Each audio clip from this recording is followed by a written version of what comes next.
ബുദ്ധനും ബാക്കിയുള്ള ആചാര്യന്മാരും തമ്മിലുള്ള വ്യത്യാസം എന്താണ്?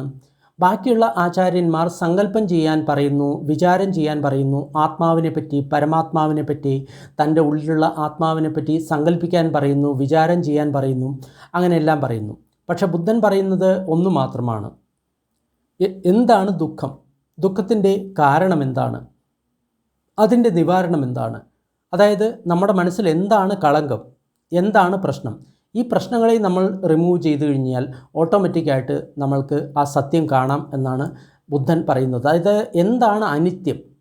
അതാണ് ഭഗവാൻ ബുദ്ധൻ ആദ്യം നമ്മളോട് അന്വേഷിക്കാൻ പറയുന്നത്. അനിത്യത്തെ നിങ്ങൾ അറിയുക, അപ്പോൾ നിങ്ങൾ അവസാനം നിങ്ങൾ നിത്യത്തിലെത്തും. ഉദാഹരണമായിട്ട് ഒരു കണ്ണാടി ഉണ്ടെന്ന് വിചാരിക്കുക. കണ്ണാടിയിൽ അഴുക്ക് പുരണ്ടിരിക്കുകയാണ്.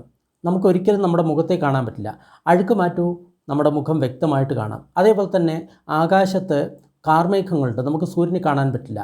കാർമേഘത്തെ മാറ്റി നമ്മൾക്ക് സൂര്യനെ കാണാൻ പറ്റും. അതേപോലെ തന്നെ ഈ നമ്മുടെ ശരീരത്തിൽ, അതേപോലെ തന്നെ മനസ്സിൽ അനിത്യത്തെ നമ്മൾ നോക്കുക, അനിത്യത്തെ നമ്മൾ മനസ്സിലാക്കുക. അനിത്യത്തെ മനസ്സിലാക്കി കഴിഞ്ഞാൽ നിത്യം ഓട്ടോമാറ്റിക്കായിട്ട് അവിടെ ഉണ്ടാവും. നമ്മുടെ മനസ്സിലെ കളങ്കങ്ങളെല്ലാം മാറിക്കഴിഞ്ഞാൽ ഓട്ടോമാറ്റിക്കായിട്ട് നമുക്ക് നിത്യത്തെ കിട്ടും. അപ്പോൾ കളങ്കങ്ങൾ മാറ്റാനാണ് ബുദ്ധൻ പറയുന്നത്.